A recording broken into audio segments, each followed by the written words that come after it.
Okay, good afternoon everyone. I hope you can all hear me reasonably well. I hope you've all got enough room there and hope you've got enough visibility on the screen. Thank you very much for joining us this evening. I know the weather's starting to get cracking out there and I'm sure this barbecue or something would be a nice place to be. So thank you very much for joining us here this evening. We're here to kind of touch on all the changes that have come through in terms of the Renters' Rights Act. And looking at some other changes that are going to come through and how you as a landlord can plan to be successful through all of these changes. Firstly, just to introduce myself, my name is Brian Lenihan. I'm the Managing Director of Belvoir Basingstoke. My partner Loretto is our Operations Director. Belvoir Basingstoke has been in existence since 2009. We manage over £300 million of housing stock, and we've checked thousands of tenants in and out of various properties over the years.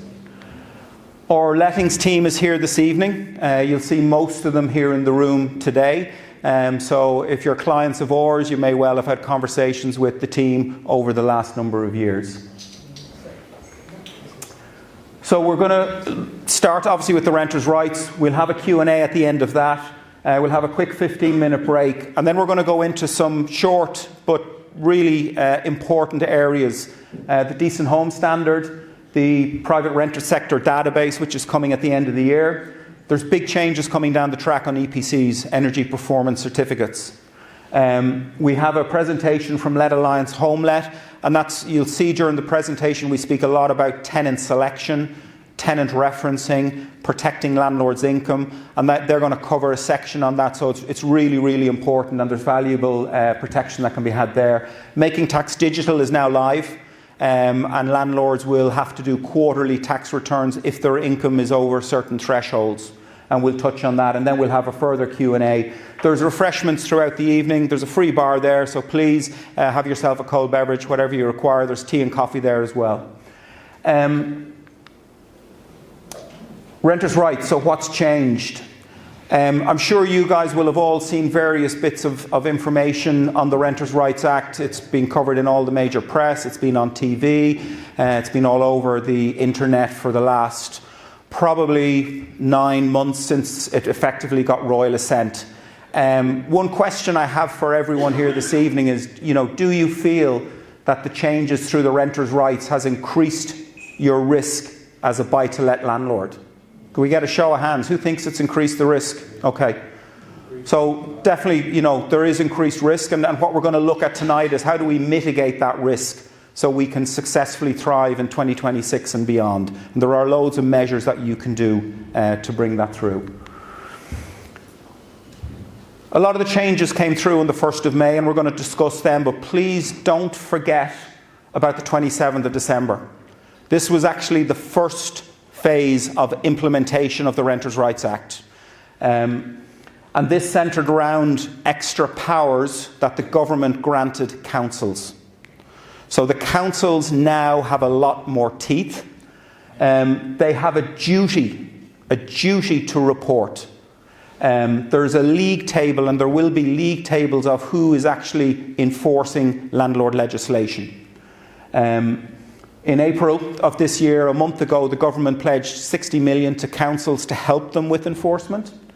And the councils get to keep the fines. Okay? So before, and it's for the last number of years they've had that, but they haven't had the appetite or the will to do it. There's now a spotlight on them to enforce. And they get to keep the fine. So we've already seen certain councils fining, they're hiring more enforcement staff, and they're going again. So,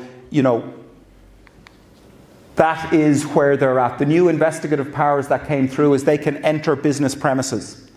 They can seize documentation and evidence, and they can obtain information from landlords and third parties, and they can enter residential premises. They have a lot of powers.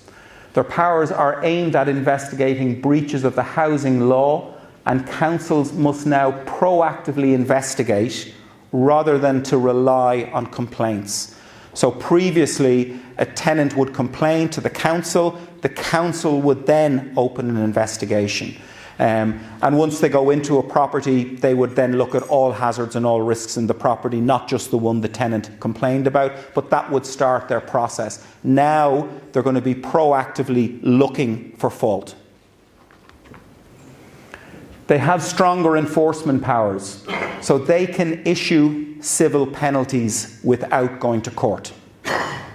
So again, a big change in their powers.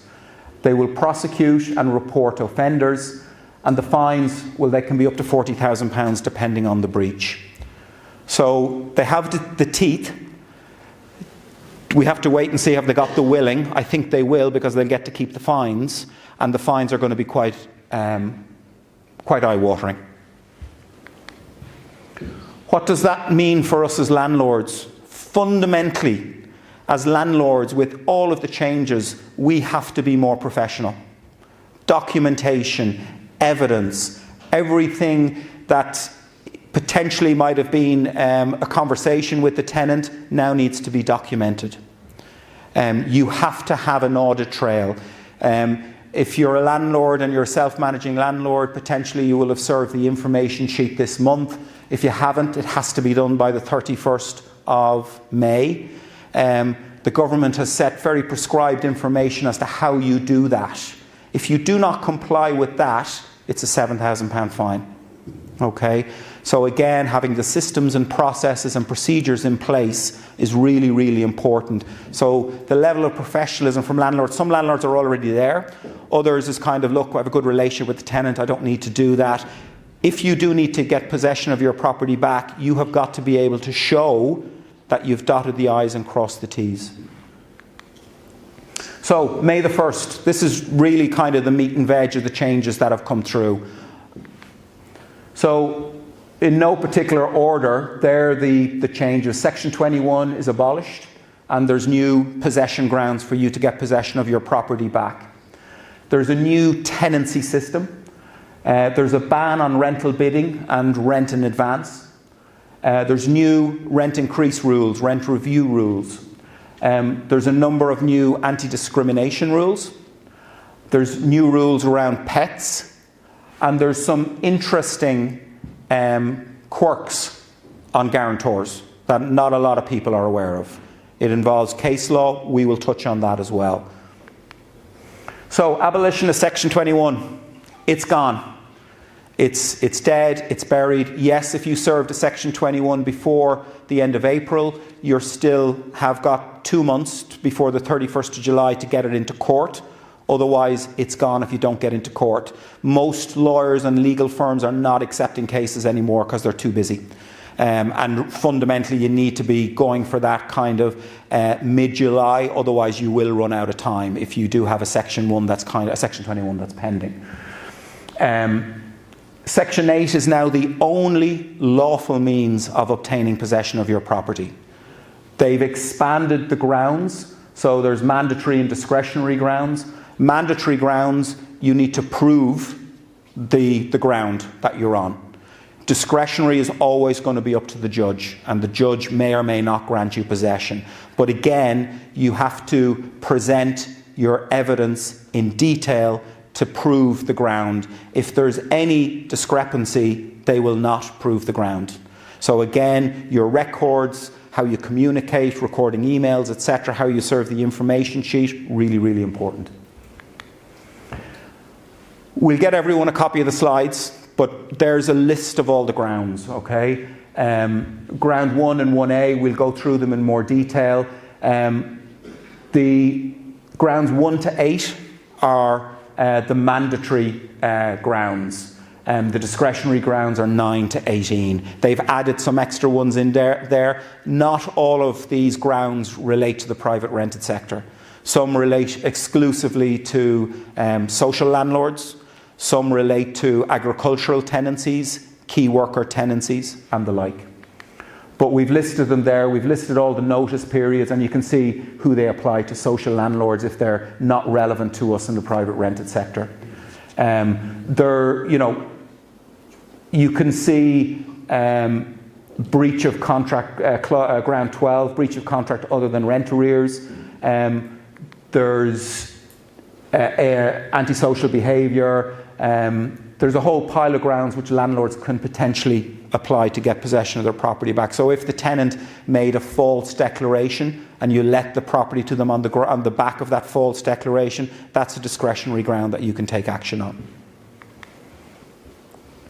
So our top tips in relation to the abolition of Section 21, I've touched on some of them. The systems and processes is really, really important, because with Section 21 gone, you have to prove, and you've got to prove that the documentation and everything has been done correctly. Documentation and evidence is critical. We strongly recommend regular property inspections on the property to stay on top of any maintenance, to have good communication with the tenants. Managing arrears proactively and professionally is really, really important. If you're taking a Section 8 on one of the arrears grounds, you need to be able to document and schedule the arrears that are there to prove your case. The two tips really are really consider rent guarantee insurance. We'll touch on it a little bit later, where, if it goes wrong, at the moment it's taking about 6 months to get into court to get possession of your property. I'm not being political in any shape or form. The previous government, when they looked at the Renters Reform Bill, they decided to scrap the abolition of Section 21 because the courts wouldn't be able to deal with it. The current government has decided, no, they're just going ahead irrespective. So we expect to see a lot of congestion in the courts, and we expect it potentially to take 9 months plus to get your possession hearing heard. Now, it would be a complete pain if you wait that period of time, go into court on your mandatory ground and find out that you don't have a documentation, or you can't prove one bit of evidence. That's why we're stressing evidence is really, really important. How your systems and your processes are really important. Engage professionals early. Don't leave it to the last chance. Talk to your agent, talk to your solicitor if it's going wrong, because serving a Section 8 notice, again, the length of time, you don't want to get it wrong. You need to get it right from day one. So ground one is a mandatory ground. This is for a landlord or family member that's going to move back into the property. So if you've got your property rented out, you have a son, daughter who are moving back to the area, you want to put them into your property, completely reasonable. There's a ground to let you do that. Okay, it is not a problem. The one thing that people aren't aware of is the definition is quite tight as to what is classified. So it's not the in-laws. It's not aunts, nieces, uncles. It's quite a tight definition. Okay. The other ground that sits side by side with this is ground 1A, which is when you want to sell the property. So again, you've control of your property. If you want to sell the property, you can do that. And you do it through a Section 8 ground 1A notice. There's a number of things that hang out of this. One thing, there is no prior notice documentation required. Some of the notices under Section 8 require you to notify the tenant in advance that you're going to do it. You don't need to do it for these notices. There is a 4 months notice period. And you cannot issue that to expire within the first 12 months of a tenancy.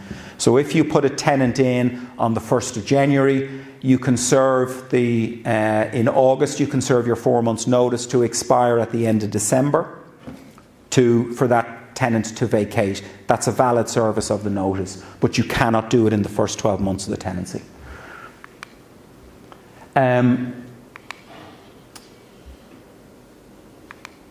Sorry, I'm going the wrong way.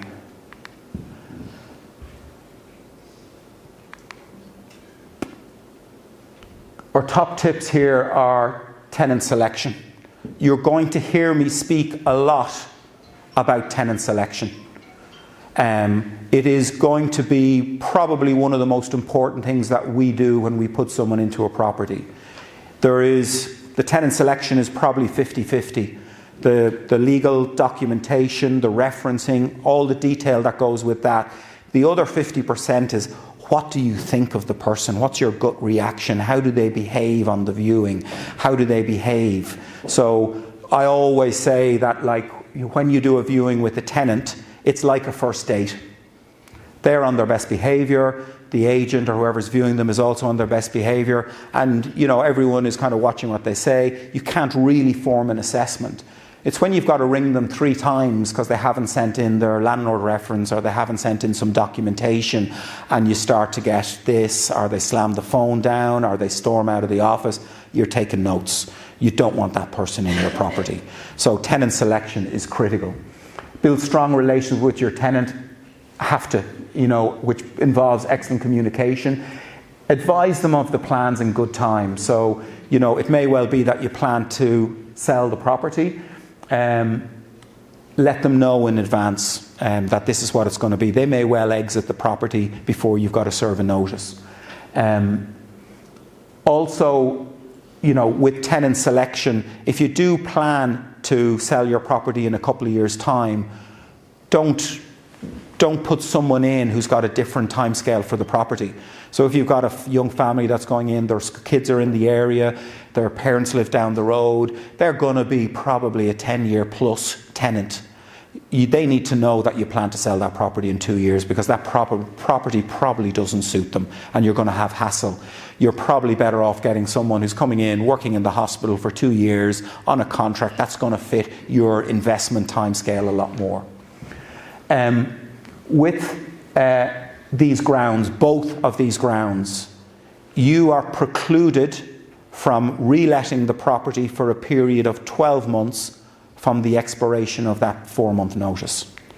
So if you decide to sell the property and you can't sell it, you cannot now relet the property for a total period of 12 months.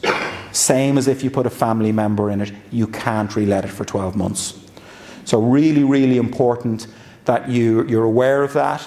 Though we'll be touching after the break on the landlord database. All this stuff will be recorded on the landlord database. And agents will ask for verification that the property, that you haven't served a notice and that the property is available to relet. They will be fined and you will be fined. So fines of up to £7,000 and our criminal prosecution up to 40 grand if the property is relet or remarketed within the 12-month prohibited period. Okay? So basically, they don't want you getting rid of a tenant on the grounds of my brother's going to move in, or my son's moving in, or I want to sell it, for you to get rid of that tenant and put someone else in. Okay? So that 12-month restriction is there for a reason. There was negotiations during the drafting of the legislation to bring it down to 6. The government was going, no, it's 12. So you need to be aware of that. So again, picking the right tenant that it fits your investment timescale, really, really important. Section 8 is ground 8 is the serious rent arrears clause.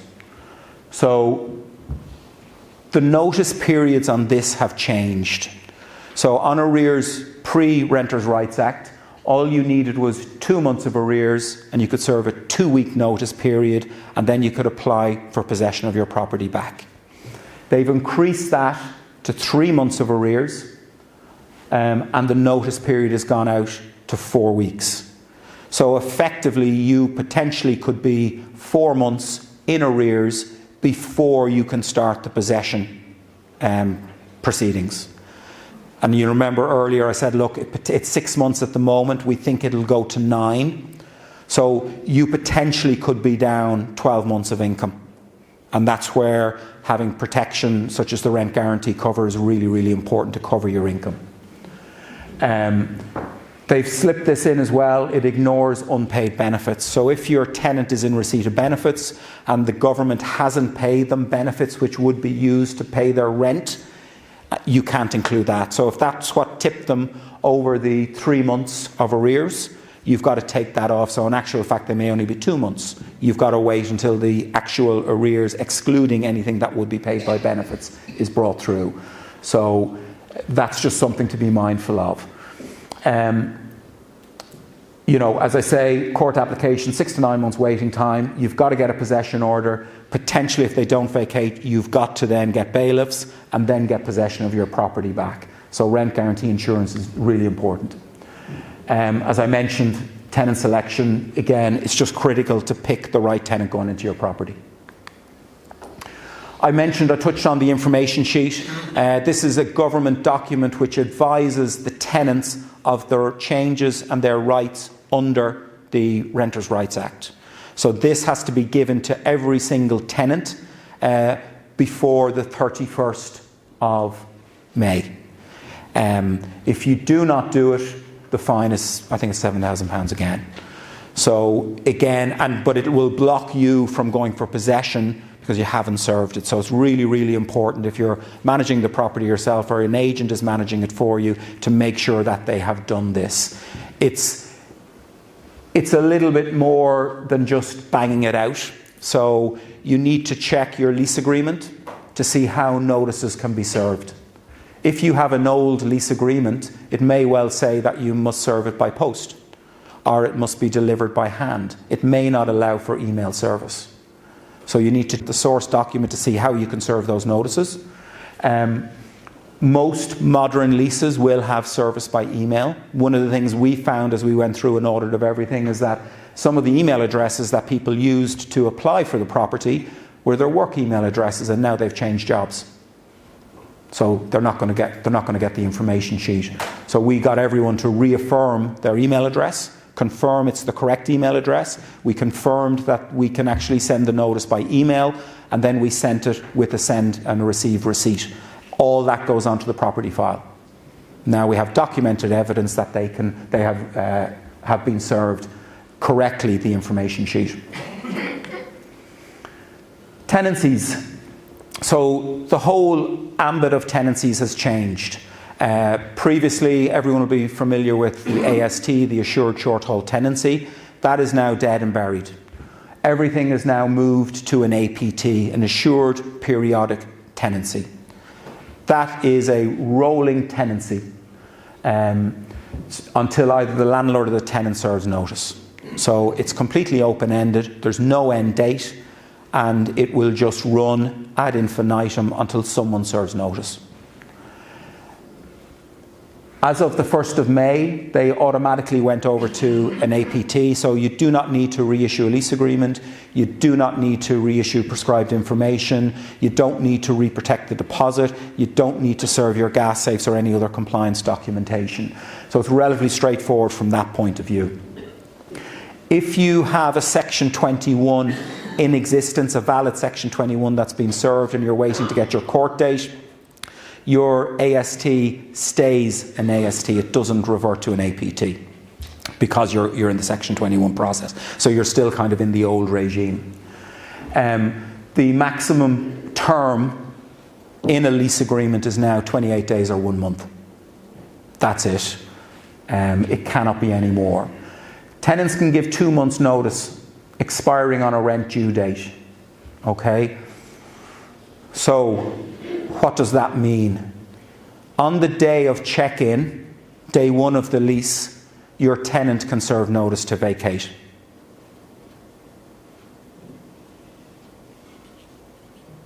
So you thought you were getting someone in for at least 12, 24 months, and on day 1 they serve notice. This law came in Scotland in 2017, and I know of a number of agents who've had that happen. Primarily because the person wanted short-term accommodation, but they were able to manipulate the system and actually take the property, but only for 2 months. A lot cheaper than Airbnb, a lot cheaper than serviced accommodation and the like. If a new tenancy agreement includes a fixed term, you're fined, you know. If there's any end date, any fixed term, anything to do with that, any mention of Section 21, you get fined. And it's, you know, none of these fines are 100 quid. You know, I think they start at 4 grand, they're very quick to 7, and then they very quickly get to 30 and 40 grand. That's not me scaremongering, that's just the facts.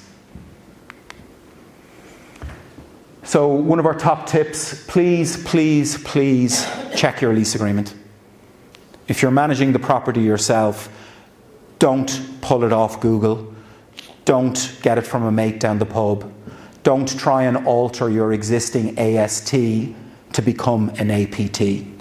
You know, if you use a good agent on a tenant find service, you will get the benefit of their lease agreement. I would definitely do that. So you use a proper APT that does not have any terminology which could bring you a fine, and also make your enforceability of a Section 8 notice potentially invalid. So make sure your documentation is right. Tenant selection, it's a recurring theme, you know. It is the most important aspect of letting under the Renters' Rights Act for all of the things you're going to hear tonight. We must comply with all anti-discrimination rules. Selection of tenants is based on affordability criteria. That's the one thing which we can do. It's your job and your agent's job to make sure that you get a big selection of tenants, so you can pick the tenant that meets your investment criteria and also has the affordability for your property. As I say, understand their why. Why are you moving here? Why do you want my property? Why did you leave your last property? Question everything. Are they here because there's a cladding remedial work going on in one of the apartment blocks on town and they need to be here for 3 or 4 months, and they just want to get your property without telling you that? They're saying, I'm going to be a long-term tenant. So understanding your tenant's why is absolutely critical. Question it all the way through. Are they looking for furnished? If you have a furnished property, be on your guard, because that's what they're going to be looking for. Someone who you think is going to come in a long-term let. If it's furnished, potentially you're going to attract people who are looking for that. It's completely different if you have an unfurnished property. They have to go down to IKEA, they've got to buy a sofa, a bed, a chair, etc, etc, etc. They're not going to bother with that property. They'll try and get furnished. So again, understand your tenant, make sure you really dig into why they want to take the property. Again, does the tenant fit your investment criteria? If you plan to sell in 2 or 3 years' time, it's just going to cause you heartache if you put in a family who want to be there for 10 years. You know, so, you know, likewise, if you're not planning to sell, then that family is going to be ideal for you, because you know you're potentially going to have a really good long-term tenant in your property. As I say, all selection of tenants is down to affordability. Dig into the affordability. Can they afford the rent? Ensure your property is in the best possible condition in order to attract the largest tenant pool. You know, that's one of the key things. A poorly presented property that needs maintenance is unfortunately going to attract not great tenants. A really good, well-presented property will get loads of inquiries, you'll have loads of people who want to take the property, and then you get to pick the ones that have got the strongest affordability and meet your investment criteria. Rent. As I mentioned, the maximum rent that we can get is 1 month. Before, you would have tenants, and we've had it where tenant comes from overseas, they've no particular credit history here in the UK, and they will pay 12 months up front. And that's good in itself. It doesn't really prove that much to me, because all it proves is they can get their hands on a bucket of cash. It doesn't mean they can pay the rent as and when it falls due. So it depends on what career they have. You know, we had some people, I suppose you'd call them political refugees, who exited Hong Kong because they were involved in some of the protest marches. These were civil servants, teachers and the like. They came over to the UK, based themselves in Basingstoke and Southampton, and they had no credit file, so it was difficult for them to rent, but they were able to pay cash up front. We put them into some properties, we re-referenced them at month 9, gave them a 12-month lease, they paid the 12 months in advance, and they both had got jobs, and it worked out perfectly well. They're still in that property. We can't do that now, because we can only take 1 month in advance. We cannot demand or encourage rent to be paid before the beginning of the first rent period. Quirk in it is that once the tenancy has started and everyone signed up to it, the tenant can volunteer to pay more rent. But we can't base our referencing decision on it, but they can, and the landlord can accept it after everything has been signed. No rental bidding. So it hasn't been really prevalent in Basingstoke. When you go to London, it is very prevalent, where They'll organise 5 people to view the property. The property's on the market at £2,000 a month, and it gets let at £2,500 a month because someone's desperate to get it, and they'll pay more. Obviously, post-COVID, we saw a big spike in rental levels. Rental levels have settled down now. We're looking here in Basingstoke rental inflation of around about 2.5–3% a year at the moment. Advertised rent is the maximum that can be charged. There's a civil penalty if you breach that of £5,000. This one it's been there, but I think it's going to get more airtime, is the tenant can dispute the contracted rent within the first 6 months of the tenancy to the first tier tribunal. So if they feel the contracted rent that they've signed up to pay is in excess of the market rent that they think for the property, they can appeal to the first tier tribunal, who can basically readjust the contracted rent down to market rent if that's what they deem appropriate.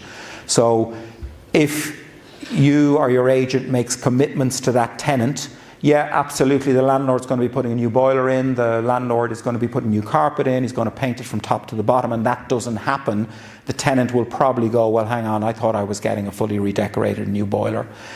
Even if there was no commitments like that, if they go into the property and the boiler's a bit dicky and it works intermittently, the rads need to be bled, the thing loses pressure, they can go and say, hang on, this isn't what I signed up for. So again, we touched on it before, make sure your property's in the best possible condition, that all these little gremlins are ironed out so the tenant doesn't come back and challenge the contracted rent.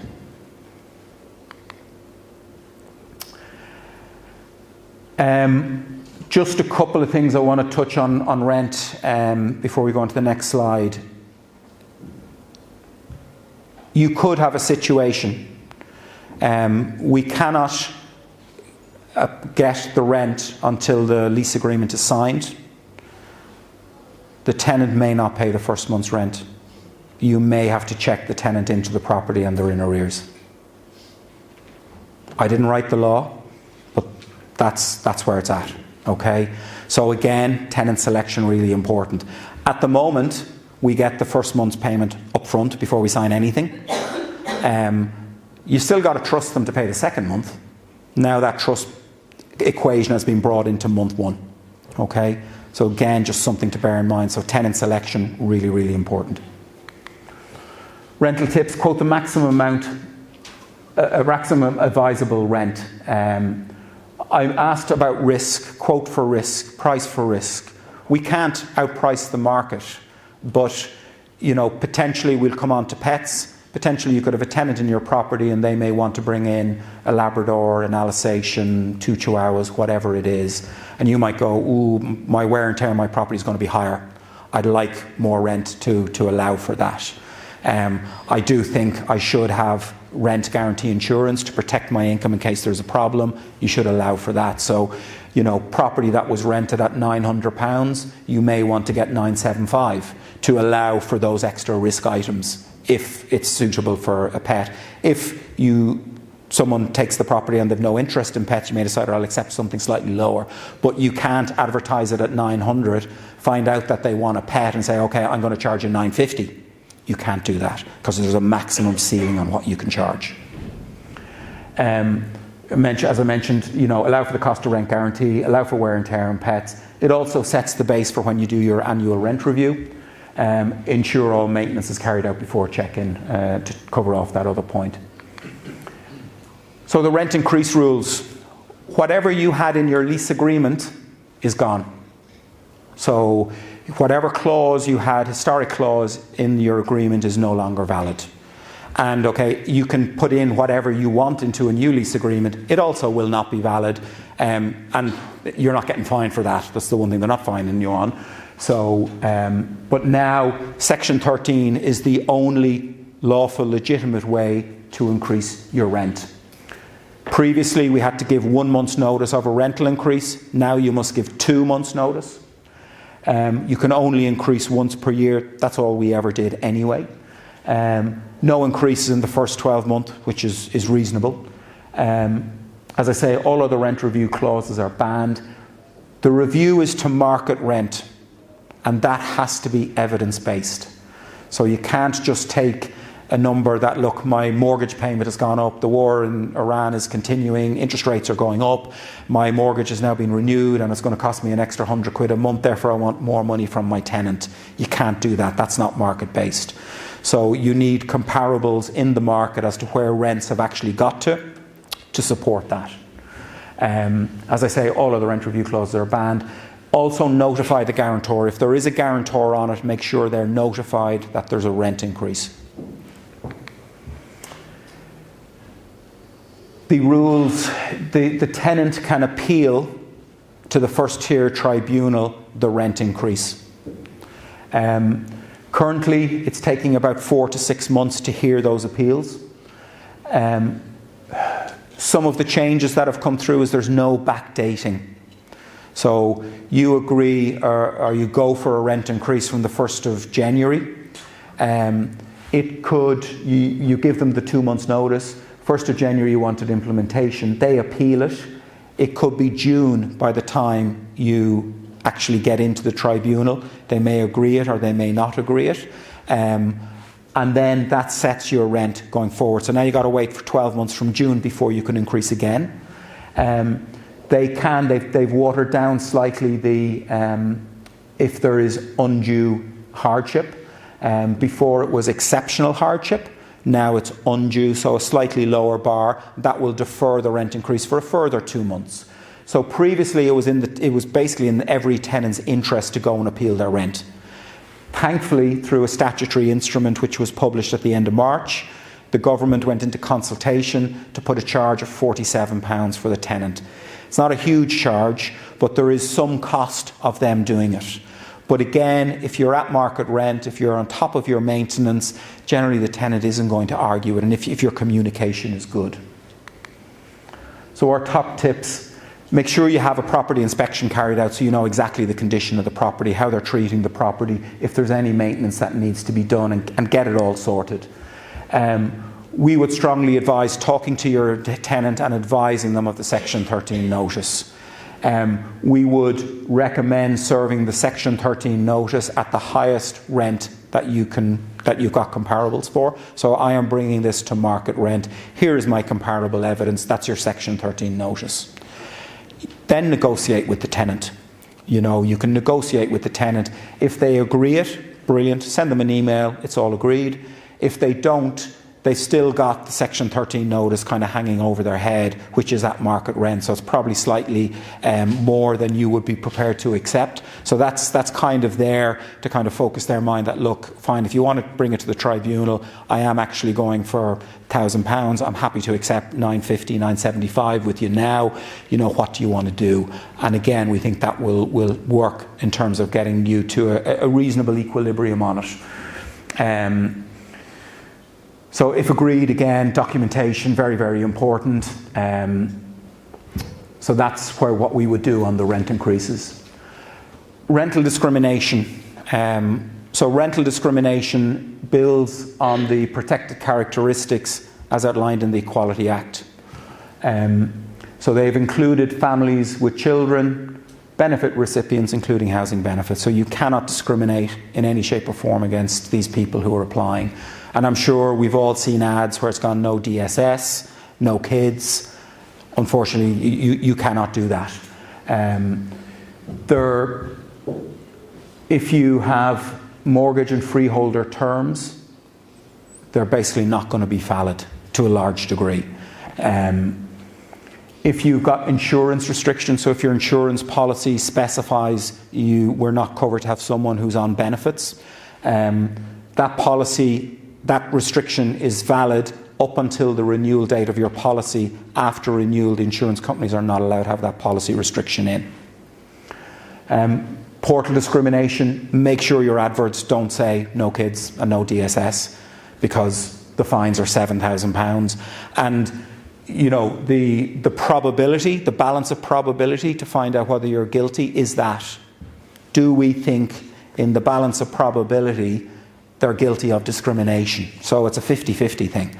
It's not a massive burden of proof. Okay, so you need to just be mindful of all of that. There is obviously things that will override it. So we let properties that are for over 55s only. That is a proportionate means of achieving a legitimate aim. If there's overcrowding, you do not have to accept a family with 6 kids into a studio flat. We have properties which we let for certain charities, and effectively they're ladies' refuges. So we have to employ sexual discrimination. We can only put ladies into those properties, and that's fine. So there are certain grounds, but there's not a lot. Pets. This is a topic which we found with all the discussions we've had has really kind of, got a lot of conversation. The goalposts have moved where tenants have an implied right to have a pet in the property. An implied right. They must request it under section 16A. It must be in writing, and it must include a description of the pet.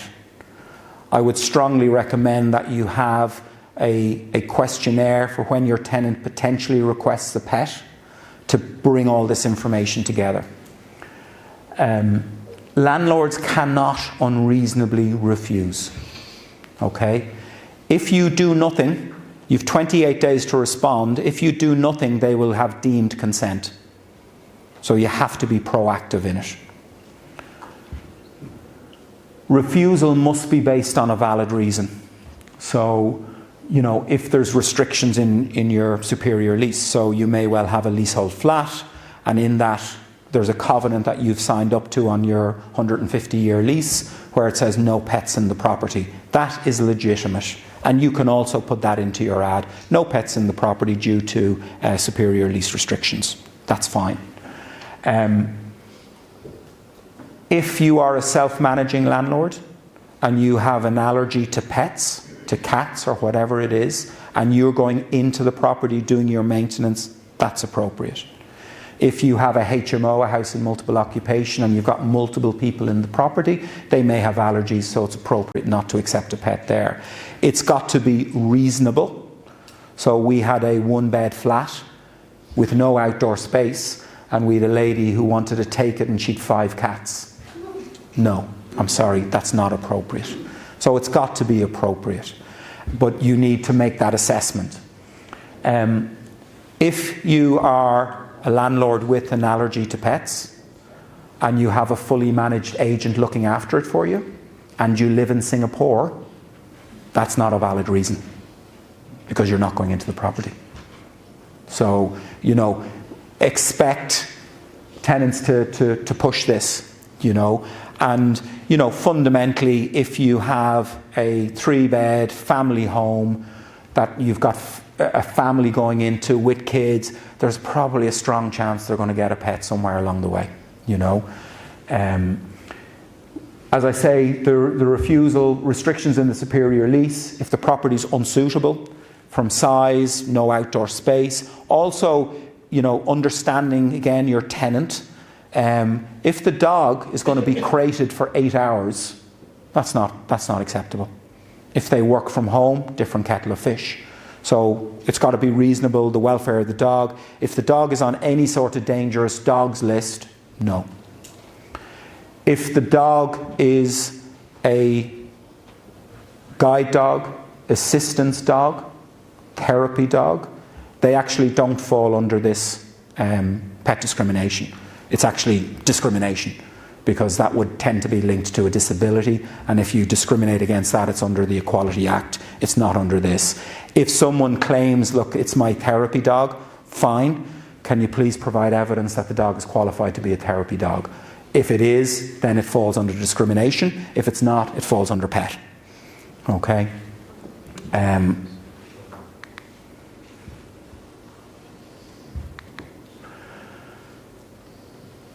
Landlords have 28 days to respond to the request. One of the quirks here is the request can only come from tenants. So if you're letting a property and an applicant wants to request a pet, they actually don't have the right to do it. The right is given to tenants. But we're probably splitting hairs here, because you check them in on a Saturday, and on a Monday they're ringing you now that they're a tenant saying, I want to bring my Chihuahua in. So you're better off dealing with it up front.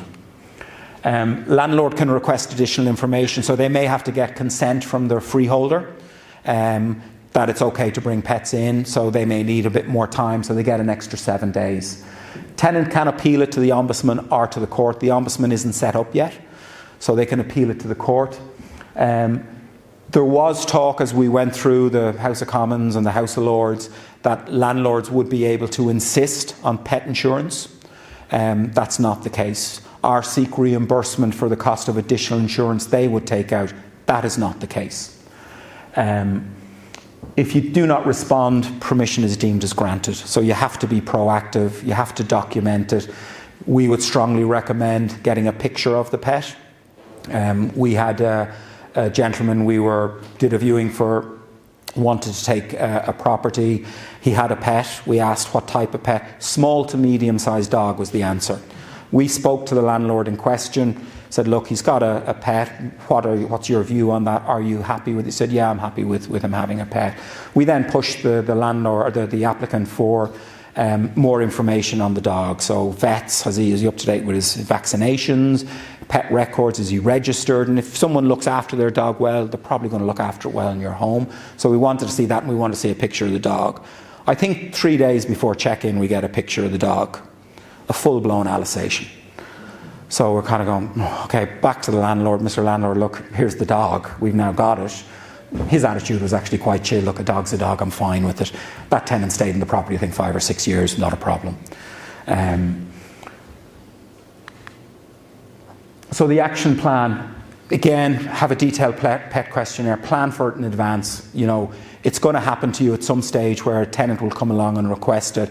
Have a plan for how you're going to deal with the information that you want, the vetting that you want to do to make sure that who's going into the property. Because clearly you don't want a situation where you approve one pet and you come along and there's 3.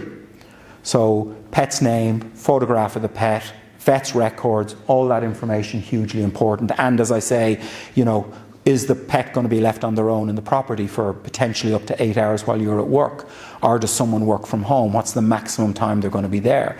And we all know, you know, if you live in a terraced house, a semi-detached house, if a dog's barking in the house because no one's there, A, they'll probably destroy the house, but they're going to drive your neighbours mad. When permission is given, document it in the lease agreement for the specific pet, so it's part of the lease agreement. You've given permission for one pet, a German Shepherd, a Chihuahua, whatever it may be, a goldfish, doesn't matter. He's in there, pet name, so it's all recorded. Adjust rental levels to potentially accept pets. I touched on it earlier on. You know, if you've got a property that you know is going to be suitable for pets, consider, you know, when I go to re-let it, potentially do I want to put another 50 quid on my rental level so I can accept pets, and then maybe be a bit more upfront that, look, yeah, we'll happily accept pets into this property and get your extra rent, because they probably can ask for it anyway, and if you don't have a genuine reason to refuse it, you may have to take them and not get any particular extra rent. So certainly look at your rental levels. Review your property insurance.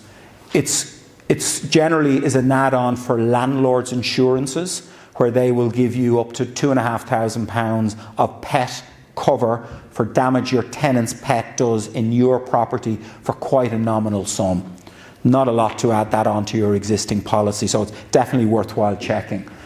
Again, I've mentioned obtain photos and references.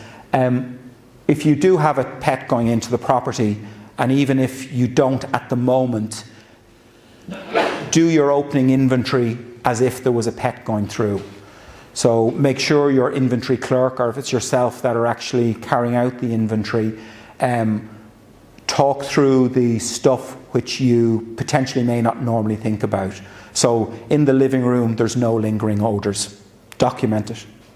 Because when you go to do the checkout, if it smells of cat pee, you can say, look, the room stinks of cat pee, and in the opening inventory there was no lingering odours. If they have a dog and your garden you had a beautiful green grass and now the dog has peed in certain areas and it's gone brown. You need to document that. If you don't document that in your inventory, how can you then challenge the tenant and the deposit release that it's not left back in the condition it was in? So be mindful of that. We've got a cat at home. He's a bit of a pain, if I'm brutally honest. But all of the carpets around my doors are scratched. He likes being outside, hates being in the house. My daughter is my daughter's cat, he'll keep him in, but that cat will scratch at the carpets to try and get out. We've had dogs all our lives. I had one dog who chewed through the alarm cables and set off the alarm at 3 in the morning. So we all know what dogs can do, particularly puppies. You know, they're teething, they'll chew on any sort of woodwork.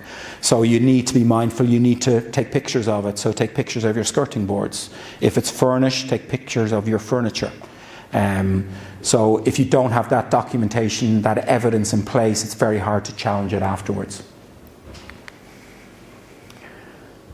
So if you do have, if you have a pet going into the property, early property inspection after the pet arrives, and ensure you've got regular inspections going forward. Number of reasons: A, to identify any damage that's there; B, to make sure they've only just brought the pet in that you've given approval for, not another 1 or 2 or 3. Okay, so again, it's this professionalism that I've spoken about. We need to be on top of this, we need to manage it. The other strong bit of advice we give is deal with pet-related damage now. The tendency can be with some of these is we'll deal with it at the end of the tenancy. When the tenant vacates, we'll take it from the deposit. Don't do that. You may need that deposit for a deep clean of the property. You may need that deposit if the tenant doesn't pay their last month's rent, and you're still limited to 5 weeks maximum rent as your deposit amount. So, if there is damage to the carpet, I'm sorry, Mr. and Mrs. Tenant, but you're going to need to get that carpet replaced, and you're going to have to pay for it because it's your pet damage. So deal with that stuff as and when it arises, and that's why the property inspections are really important. And again, good communication with the tenant, get them to encourage them to communicate and let you know if there is damage. And again, everything has got to be documented in writing. Okay. Guarantors, I touched on this. There's some changes to guarantors under the Renters' Rights Act. Broadly, it remains the same as pre-Renters' Rights Act. The one subtle change is that if the tenant dies, in whatever shape, joint tenancy, the guarantor's liability ceases. So you do not have the guarantor on the hook if the tenant passes away. So it's just be aware of that.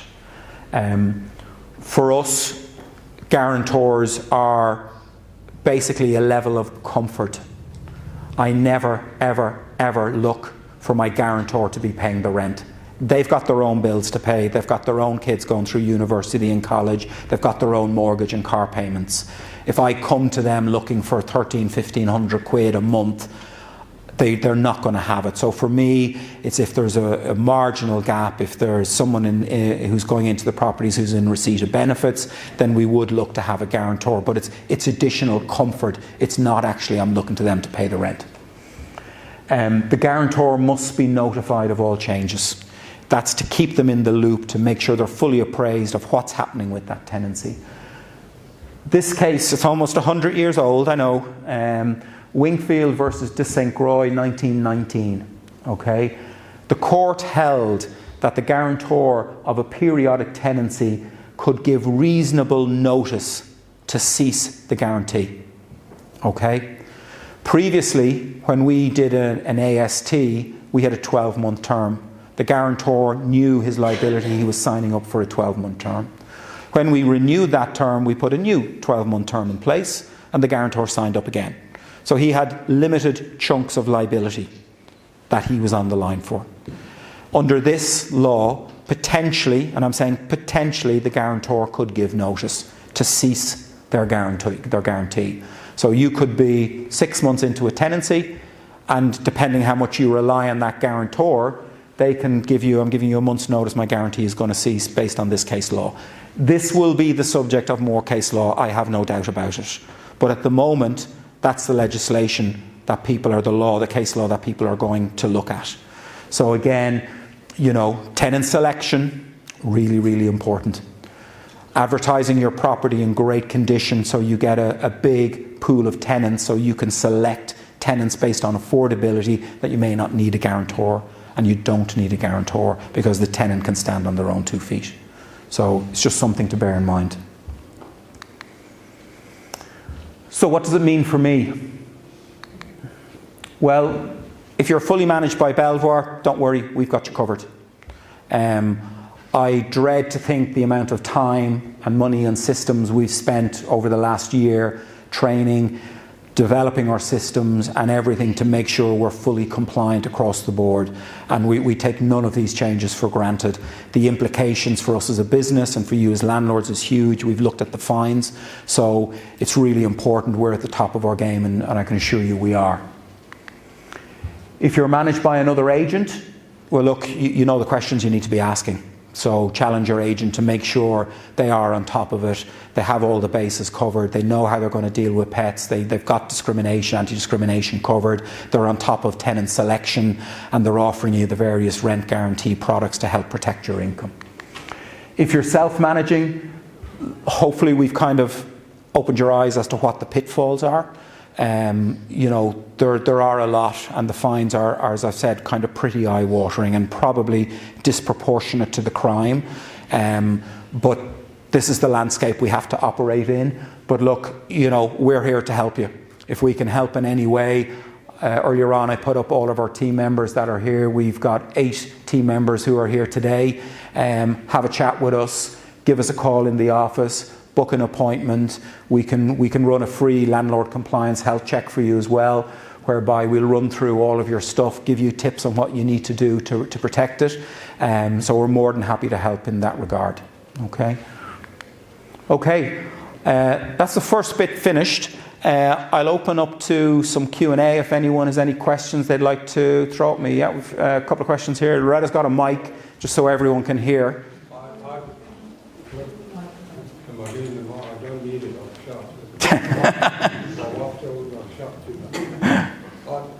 Apart from your very, very impressive and comprehensive what you've told us tonight, I've got a question to ask, and then I would like to say something. No problem. And then I'll give the microphone to someone else. The question is this everything to do with the present government? Are these rules coming from the present government? The answer to that is partially yes and partially no, and that's not a fudge. So fundamentally, the Conservatives the previous government started the Renters Reform Act bill, which went through but never made it through because they got out of power. They were softer on it, but definitely they were reforming the system as opposed to changing it. And, you know, I'll be brutally honest with you, why are we seeing such emphasis on the rental sector? Because generation rent is a big pool of voters for these parties. So they want to focus in on this. Labour's done exactly the same thing, but Labour have kind of probably put it on steroids, because whereas the previous government were happy to take advice from professionals in the area, from the National Residential Landlords Association, from Property Mark, who we're a member of. They were happy to take advice, and their decision making at the end was, do not ban Section 21. It will go on hold until they reform the court system and put a new court system in place that can actually deal with the Section 8s. So, but the Labour government basically has gone from renters reform bill to renters rights, and they see this as giving a lot of rights to tenants. Well, that was my next statement, because it seems like renters are getting all the rights and the landlords are being punished. That's my opinion. And I have to say that after listening to all of this tonight, and no disrespect to your very comprehensive and well presented, I am leaving here tonight miserable. That wasn't my intention. That is my opinion. Yeah. I finished I've Yeah. got a lot more to say, but I'll finish it. Yeah, you know, we're more than happy to have a chat with you directly as well. Like, you know, it's my job here isn't to depress everyone. We do have a free bar out there for when we go to the interval, and I might be joining everyone and having a shot of something myself. But, you know, knowledge is power. And as long as we have the knowledge, we have the power, most of the stuff that we've put up here is manageable and is dealable. Okay? There's a lot more hoops we have to go through, and if we slip up, someone's going to be waiting at the side to try and trip us up. Last thing, you've just hinted what I wanted to say, but I forgot before I sat down. It's like every single month now, more and more of our hard-earned money is given to Belvoir, given to the government, given to this inspection, this certificate. It's like, and the rents, they're not keeping up. Our expenses have gone through the roof like everyone else. But it's like every month there's something extra. Yep. I noticed you made a lot of about increased inspections. Mm-hmm. But when you people do it, we have to pay for those inspections. And that comes out of our pockets. So that's what that's why I'm going home miserable, I can tell you. Anyway, I'm not... Well, we'll buy you a drink and hopefully we can cheer you up. But I will congratulate you. Excellent presentation. Thank you. So, the question for you, I had a tenant find agreement through a letting agent. I've now gone to managed because of the risks that we're moving about. The tenants come back and say, well, the contract has fundamentally changed and you can't issue a new contract on them because the letting agent has issued a new agreement, which is different to their own agreement because they've used the same letting agent that they initially did in tenant find. As a landlord, where do you stand? Because I have 2.5 pages of an email from the tenant now saying, it's not the same, so it's the same letting agent, but fundamentally they're enforcing things like you can't have a barbecue, you can't light candles, you can't have an electric EV charger in the new agreement. That would be to the managed service. It just seems strange that they would have one set of rules for the tenant find and then a completely different set of rules for the managed. You know, so it seems strange. I mean, yeah, like the tenant has a contract, and the contract is still valid post renters' rights. So I can completely understand from their position. So I don't know why the agent is looking to move the goalposts. Okay. And secondly, if they do not send through that check document that each the tenant needs to have to negate the £7,000 fine to the landlord, if they don't, who's on the book? Is it the managed agent or me? It's still me, even though I'm paying a managed agency fee. Yeah. It's you, and you will look to recoup any fine through the PI cover from the agent if the agent is negligent in doing their job. So, for example, if I used it through you, then I can ask evidence of how you notified the tenant. Yeah. That's via email. Yeah. Yeah, like I look at I'm in a lot of landlord forums on Facebook and all the different things, and you know, a lot of landlords are going, oh, it's simple. You know, now as we get further through May, they're kind of going, oh, I can't send a link to it. No, you can't. And you know, the forensics that you have to do to make sure that audit trail is there is really, really important because the fines are so great. And the fines is one aspect of it, but if that invalidates a Section 8 claim to get your property back on a rent arrears or because you want to move back into it or sell it, that's going to have bigger consequences as well. So it's the first stumbling block, and actually there was, the government obviously have stats. They published a stat about a week ago where I think there's about 4.5 million properties in the private rented sector, and there's something like 2 million forms have been downloaded. That's all. So as from last week, there's about 50% of tenants have received these forms. You know, you said that the tenant's only liable to pay the rent if they've signed the contract. So what happens if it was a tenant find contract rather than a new managed agency contract? So if they initially signed a tenant find contract 3 years ago, and now the letting agent said this is a new agreement, which they're disputing, if they don't sign that, do they, in essence, not need to pay rent? No, like generally what we would do is we would issue a notice on the tenant to advise them that we're taking on the management of it, and advise them that they need to pay money to our property, and we'd book an inspection visit straight away. And we would introduce ourselves to the tenant, and we would stay on the current tenancy agreement. Thank you.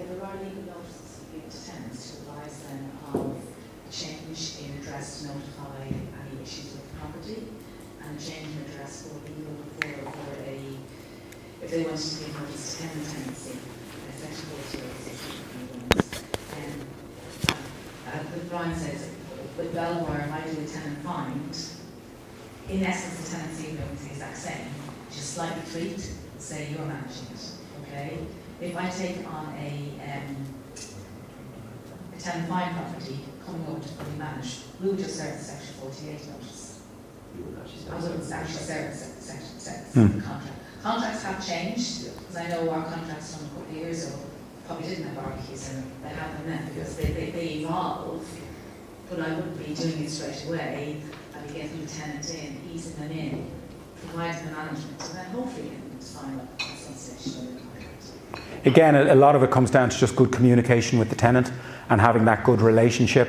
And that's what you want from your managing agent, because they should be able to build that relationship with them. The tenant now knows that they can actually contact that agent, pretty much 24/7 to report a maintenance item. And if the agent's responsive on it, that just helps build the relationship really, really well. But there's, probably a softer approach would have been more beneficial, not to get the tenants back up. Thank you. All right. Hello. I once had a tenant. She was a widowed, recently widowed lady, an elderly lady, and she she would have failed a credit safe check, but she had pots of money. So what we did, we took the whole amount. She was quite happy to pay the whole amount up front. I think, from what you said, we could still do that. No.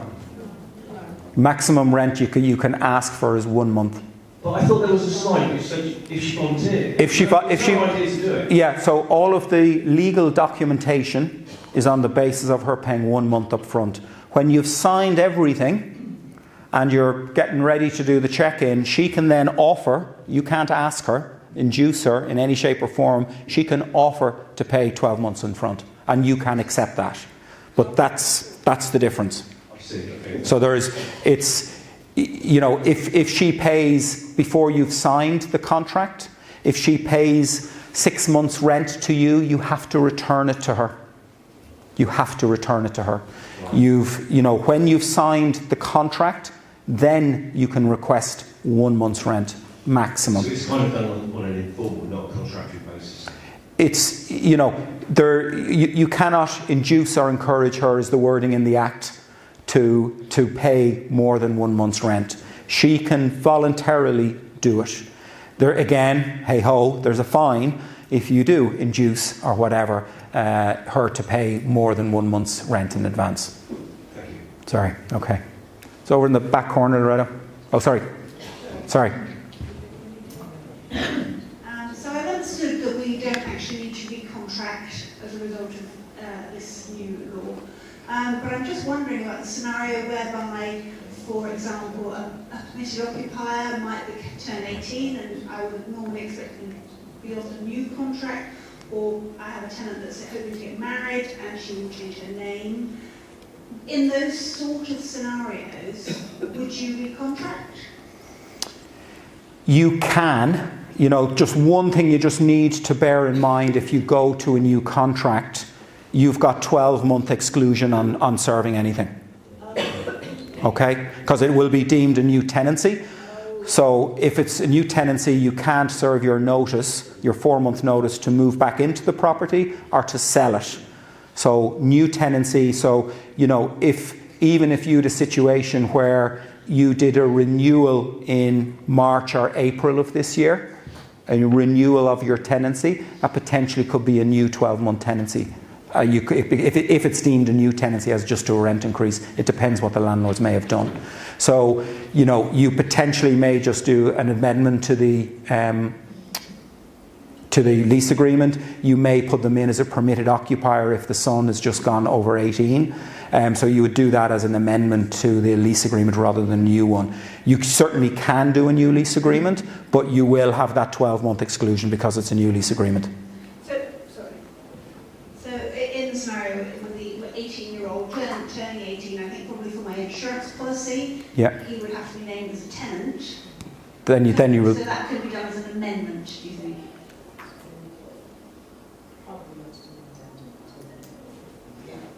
And again, if she changes her name. Yeah. There's no other scenario of changing it to just those tweaks. Yeah. So it should be an amendment. It should be an amendment to the lease, because then your original lease stands. You've identified and recognised those changes in the lease. Your documentation is correct. But then if you do want to serve notice, you're not caught with the 12-month exemption. Okay.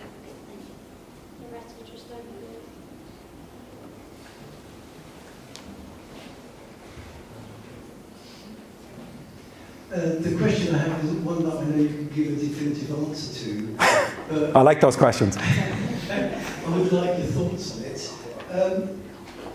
This renters' rights bill seems quite extreme towards the renter.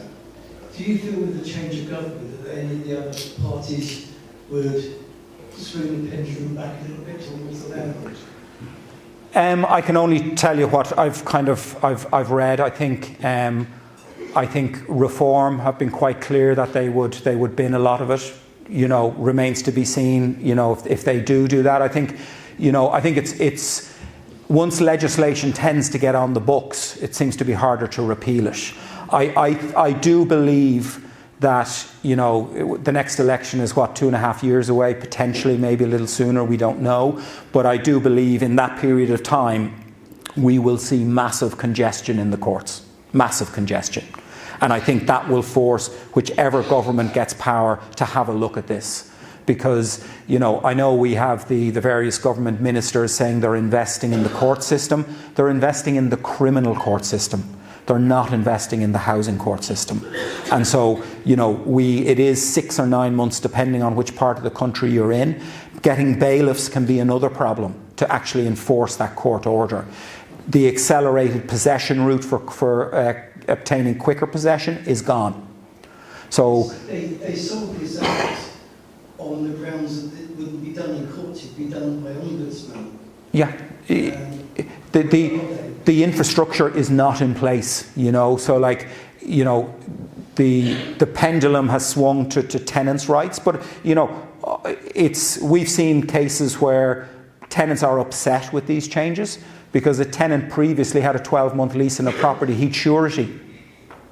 Now he doesn't. Now the landlord can serve him notice to sell, so they've actually lost certainty.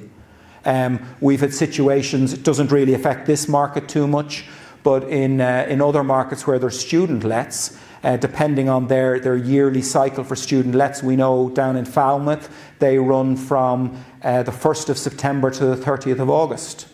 Renters' Rights Act, 1st of May, tenants gave notice, 2 months notice, they finish up, landlords are losing 2 months rent. So there is some hope in the future, possibly. The work that you guys do, providing housing in the private rented sector, has gone completely unthanked. Okay? The government is not building social housing. They're not building housing. The current government came in with a target of 1.5 million homes to be built in the term of this government. They're already falling well short. They kind of hung their hat on the build to rent. So we saw Waitrose, we saw BlackRock Investment, we saw Lloyds, all of these big companies saying we're going to build loads of homes which will go into the rental stock. Slowly, one by one, they're all falling away. Can't get the land, too many delays on planning, and build inflation has gone through the roof. The numbers no longer stack. So who is going to house the population? Who's going to house them?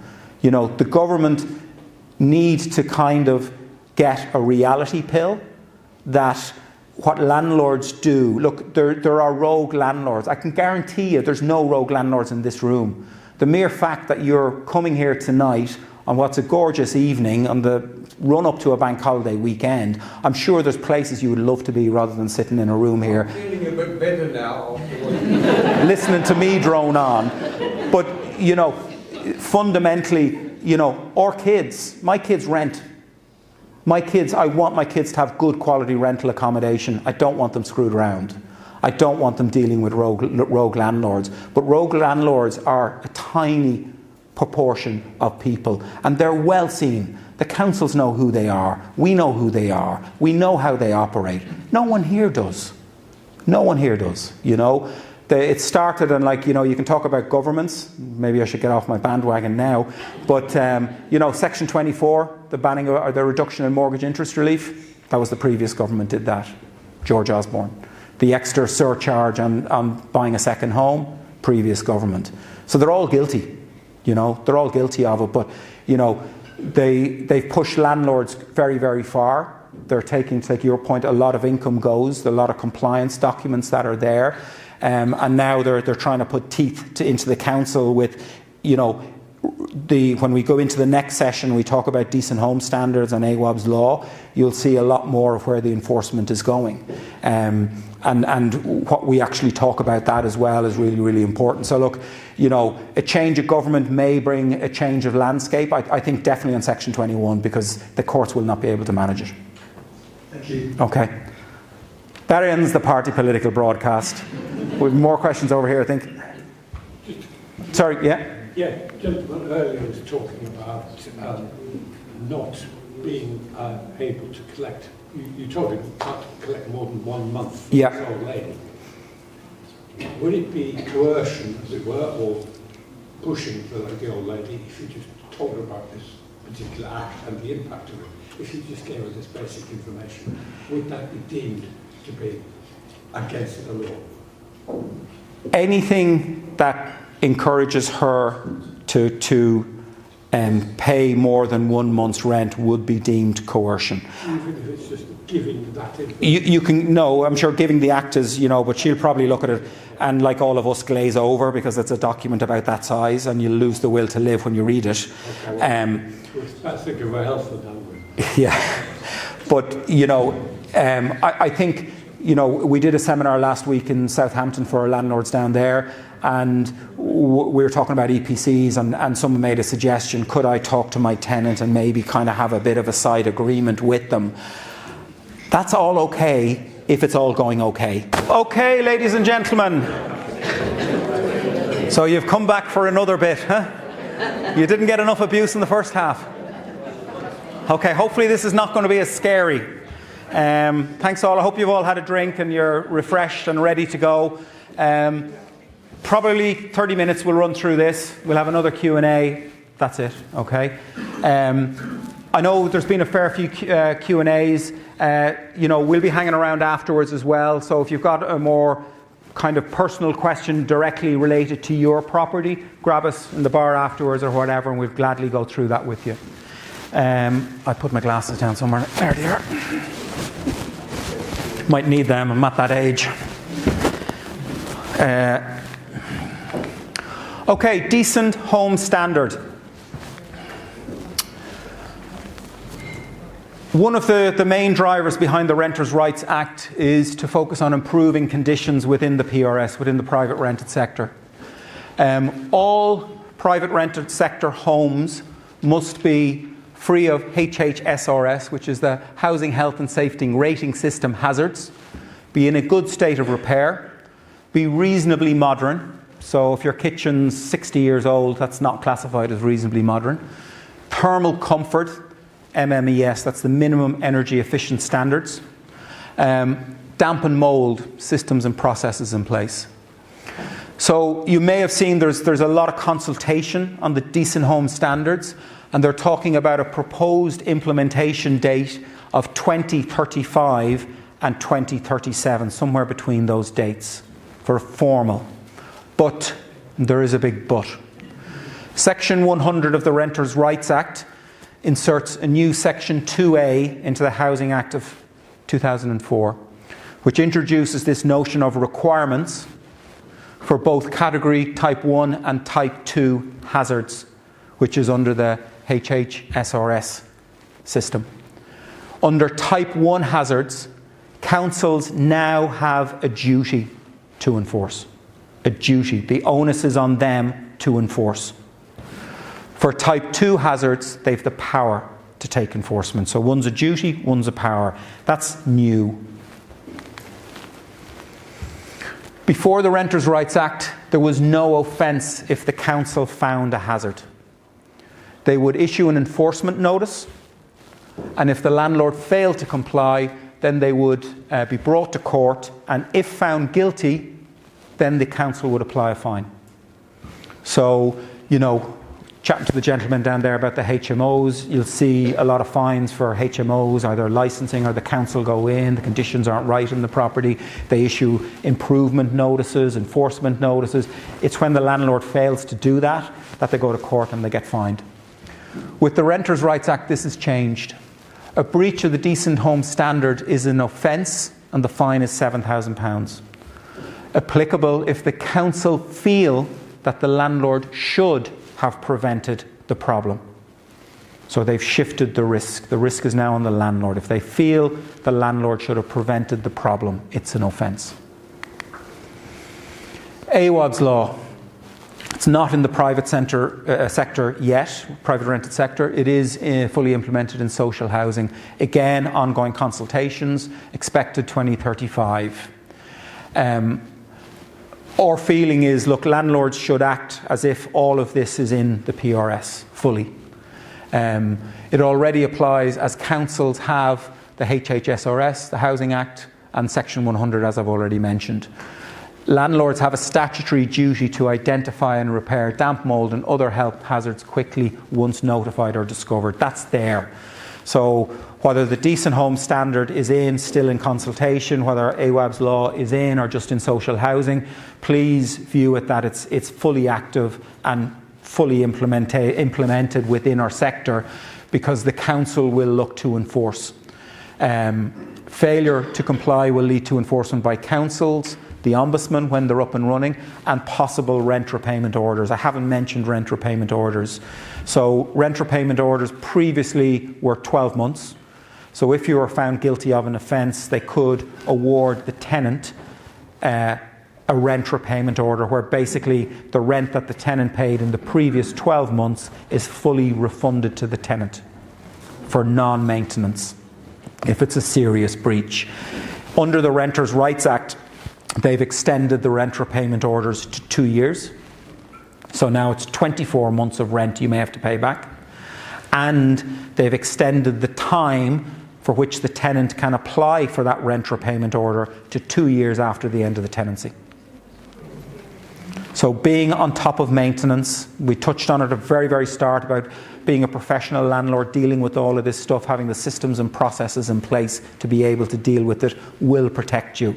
If there's maintenance, jump on it. So some of the timelines for AWAB's law. So this is obviously damp and mould, the very tragic situation of a young 2-year-old boy who died as a result of damp and mould in his council home. It was a council home. I saw some of the pictures of it. It was horrendous. Horrendous. There is no way I would be seen anywhere near a property that looked like that. And I think all of the landlords in this room would not want to let a property that's in any shape or form like that. So what's classified as immediate and high risk is if there's mould caused by a structural defect or severe damp. So if you've got gutters that are overflowing, the water's flowing into the fabric of the building, and you're getting water ingress into the walls, and damp and mould is coming through, that's structural. If you've slipped tiles on the roof and water is coming into your insulation in the loft and penetrating down into your ceiling, and you're getting black mould on your ceiling, that's a serious case. You have 14 days to remedy that. To remedy it. There is another area, so cases which affect health and safety. So if you've got children, elderly, or vulnerable people in your property, what is a standard case gets escalated to a serious case, and 14 days apply. So that can be, you know, if you have an elderly couple in the property, if you have a young newborn baby, young infants in the property, if you have someone who's normal, healthy individual in their 30s, but they suffer from asthma. That will escalate it. So again, know your tenant, understand what their risks are so that you can manage that risk appropriately. If it's a standard case, you've got 14 to 28 days, and that's kind of persistent condensation and related mould and minor leaks. The action plan is, look, you know, for years we speak to landlords all the time, tenants got damp and mould, it's a tenant issue. And it gets fobbed off as a tenant issue. I'm not saying that's right or wrong. And a lot of the cases it is tenant is causing it. They're not ventilating the property. They won't put the heating on. They're drying clothes on the rads. There's all these issues. They knock the extractor fan off in the bathroom because they don't want it going off and they go to the loo at 2 in the morning. And we probably do that in our own houses as well. But, you know, they're not going to make that effort. We've tenants who will close the trickle vent on windows. We've some properties that don't have trickle vents on their windows. If it's a ground floor flat, they won't want to open their windows, so you potentially may need to install trickle vents. But we can no longer just pass it off as a tenant issue. We have to be proactive. So regular inspections, really part of it. Some tenants are really, really good at reporting maintenance, others are hopeless. And it's only when you go to the inspection you find out that, oh, in actual fact, that needs to be done, that needs to be done, that needs to be done. And it's just, they don't want the hassle of someone coming into the property, so your inspections are vital. Again, detailed record keeping. If this goes to court, if they apply for a rent repayment order, what you've done, when you've done it, how you've done it is critically, critically important. It'll save you big fines, save you rent repayment orders. Tenant education, clearly, you know, we email all our tenants in October advising them how to deal with damp and mould. We advise them of the products that they can buy to clean off damp and mould. We advise them that it is normal when you and your partner are sleeping in a bedroom that in the window there might be some water that's rolled down as condensation. That is not serious damp and mould. That means you just need to tidy that up like we all do in our homes. So we advise them of that. So tenant education is really important. If you're doing your inspection and you come around, you see all the extractor fans in the bathrooms are knocked off, you need to advise the tenant. You need to leave them on, because if there's an issue, unfortunately you've caused that, so you will be responsible for that. Early landlord involvement. So if we have an issue and it's a managed client, we'll speak to them very early to get them involved, get them assessing it, you know, depending on the extent of it, what needs to be done. If you're managing it yourself, get involved early. If you're managing with another agent, make sure they contact you early about this stuff. You do not have a lot of time. 14 days is not a lot of time if you need to get a contractor out. And God help you if you've got a slip tile or a tile that's come off the roof and you're trying to get a roofer out in January. They are as rare as hen's teeth. So, you know, having good contractors is really important so you can react to this stuff. Prompt repair and remediation is really the name of the game. You can't blame the tenant. You can't put it on the long finger.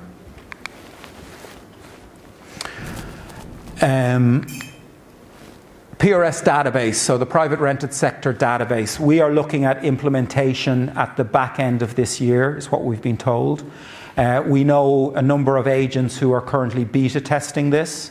TPFG, who the group were involved in, they have been involved with the government in terms of working through this as well.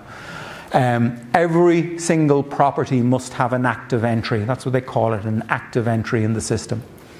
You can remove the property after 5 years of no activity. So your property will stay on the database for 5 years. Every property will have a unique identifier number, which you must list on all advertisements. So if you're advertising it on Gumtree, if you're advertising it on Rightmove, on Zoopla, you have to list that number. You've 28 days to update your safety records. So if you've put a property on, you're going to be reletting the property, you need to get a new EPC on the property because you're reletting it, you've 28 days to update the records. Hey ho, someone has given out about fees. They will charge for this. I haven't a clue how much they're going to charge. That hasn't been released to us as yet, but there will be a charge. Details. Someone was asking me earlier on, do we know what's going to go into the database? So this is the list that we know at the moment of what's going to be included in the database. So landlord's name, date of birth, email, phone, contact address, and the landlord registration number. The property details will be the bill type, property registration number as we mentioned previously, licensing details if it is a licensed property, a HMO, or you're in a selective licensing area. Tenancy and compliance. So this is all of the other stuff. So occupancy status, is it let or unlet? So you know we spoke about if you were going to serve a Section 1 or 1A notice to sell or move back into the property, there's a 12-month embargo on you reletting the property. This will catch whether it's been let or not. Number of households, number of people, that's really to do with HMO licensing. So you will be licensed for a certain number of households or people in the property, so they'll catch that there. gas safety record, all your usual compliance stuff. Frequency of rent, monthly, furnished or unfurnished. So that's the information we're aware of at the moment that's going to go into it. One of the things we discussed with someone at the break there was who's going to have access to it. There will be limited public access. Clearly, you know, you don't want someone having your date of birth in your email because they can probably hack into a whole pile of different things. So that shouldn't be there. So limited public access. Fuller access for local authorities, council and hey-ho, HMRC are probably going to get a look in there as well. Failure to comply, £7,000 for the first breach. Knowingly or recklessly providing false information, £40,000. So they're not messing around with this stuff. They want this database up and running. They want that information on it. It's early doors yet. We'll keep you appraised when we get more information, and we'll get a little bit more colour on the bone as to what it's really looking like. But that's kind of the scope of it at the moment. End of the year is what they're saying. But hey-ho, it's the government, so, you know, I don't know. But at the moment, end of the year. But there's a lot of work, a lot of system work that needs to go behind it. There's the obviously security that's got to go behind it. There's firewalls that have to be there. And let's face it, with the NHS, the government don't have a great track record of doing big IT projects. So, you know, but you know, it's like a lot of stuff we'll talk about. The direction of travel is clear. This is the direction they're going. Whether it happens at the end of this year, I think they're talking about full compliance by this for 2028.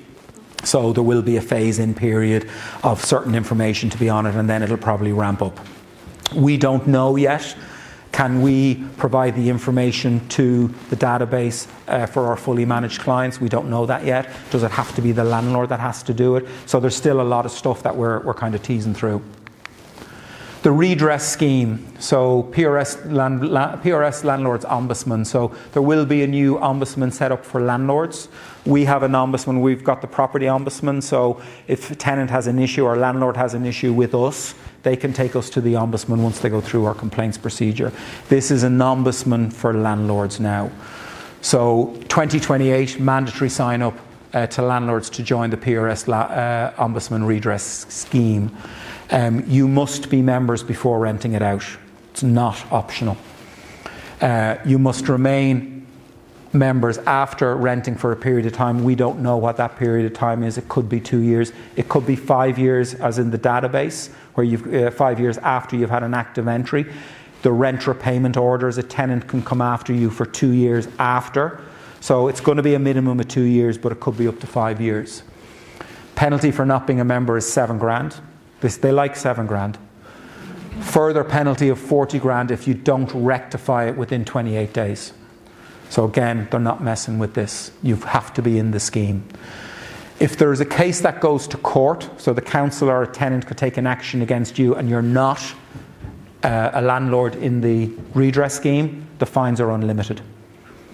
So, you know, we've got to take this stuff seriously.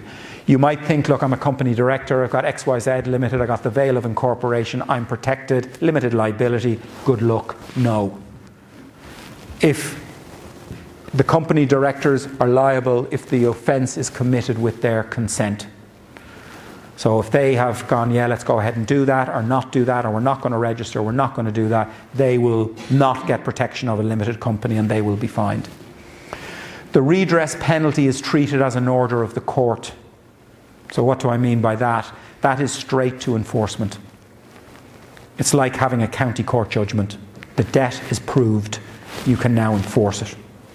So it cuts through all the red tape. It's an order of the court. The fine is there, and they'll just go straight to enforcement. So it bypasses everything else. Is the PRS Landlords Ombudsman, is that being? Yeah, that's being set up. Okay. So basically we have to come finds the previous one or no? You have to which? You've got two. You've got the... Yeah, one at this end of this year and the other one 2028. Yes. Is there going to be a fee for that as well? Probably, yes. I would say probably yes. Like, that's as much information as we have at the moment. We know there'll be a charge for the landlord database. I don't know what it is. I don't think it's going to be excessive, but you know, they want everyone to get onto it, but obviously they want it to pay for itself. So, you know, that's where it is. So like, you know, the question was asked, do we think rents are going to go up? What do you think? You know, like, you know, you cannot put all this extra burden on landlords and expect them to suck it up. You know, I know the government is all talking about cost of living, and cost of living has gone out of hand. Like, I think Rachel Reeves was trying to get supermarkets to hold the price of bread and milk and everything and all that. That got thrown out. You know, we've, as I mentioned, you know, potentially what's happening with Labour, with Andy Burnham. He's very big on rent controls. So make sure your property is at market rent. And if you're coming to re-let your property, have a really good look at where your rental levels are at. You know, price for risk, price for cost. These costs are coming down the tracks. Energy, I'm going to really depress you guys. I'm sorry. Energy performance certificates. There is a nice little route around this though, which we can show you. So the current minimum standard is EPC band F. Sorry, E. So F and G, if you have a property that's F and G, unless you got an exemption, you cannot let it out. They are proposing that it goes to band C. So from 2028, all new lets will need to be at EPC band C or above. From the 1st of October 2030, all tenanted properties, so an existing tenant in a property, will need to be EPC band C or above. So every property's got to be EPC band C. I think I saw somewhere the other day that about 40% of the rental properties in the UK do not meet EPC band C. Okay, so there's a lot of properties. It's still fluid, okay? So it's moving all the time. And I know we've spoken to people. I did an EPC a number of years ago and I was C. I did one recently and now I'm a D. They're moving it all the time. They're reassessing what goes into the EPC grades. The direction of travel is clear. You know, we've Ed Miliband now, who's very much pushing the green agenda, you know, smart homes, heat pumps, decarbonisation, all of that is part of the agenda that's there at the moment. That all costs. But we're going in that direction. We're going for more efficient homes. And I'll be honest with you, tenants are asking more about it now. Probably 3-4 years ago, it didn't really bother them. Now they're, what's the cost to run this house? What's the EPC grade? So they are looking at it. It's becoming more relevant to them. But in 2029, there's a major shift coming through. So the EPC system is being binned, and we're moving to a new methodology, which is the home energy model.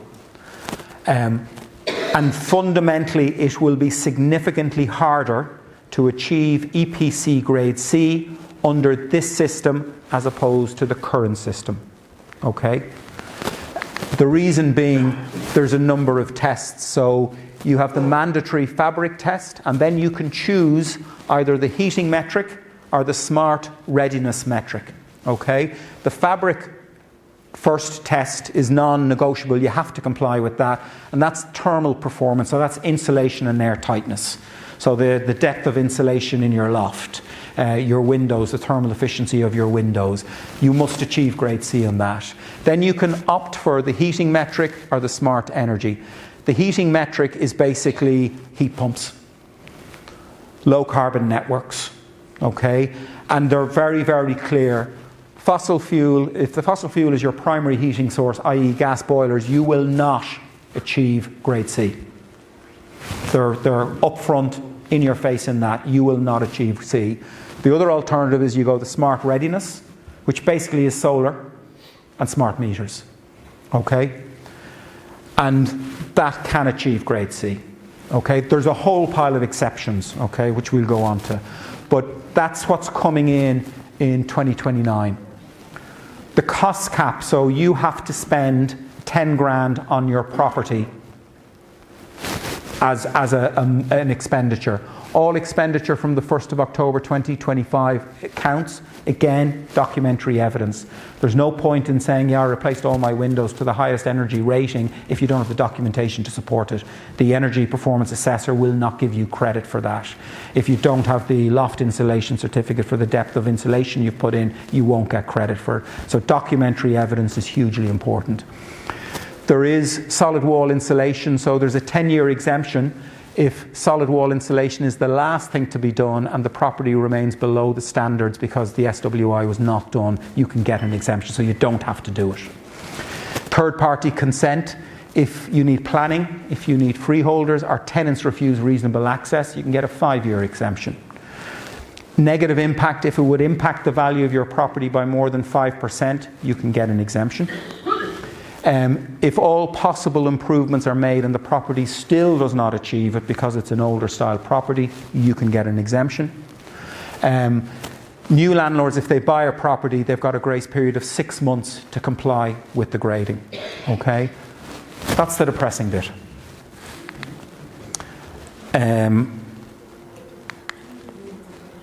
So, our strategy for dealing with EPCs, there's a 3.5-year window to obtain EPC Band C under the old rules. Any EPC achieved before the 1st of October 2029 will be grandfathered into the new regime with a full 10-year validity. Okay? So, we are strongly recommending everyone locks in Band C early. So if you've got an EPC now that's got 3 or 4 years to run, I would get another one done now. Find out where you sit now, find out what works you need to do now, and then I would do another one in 2029.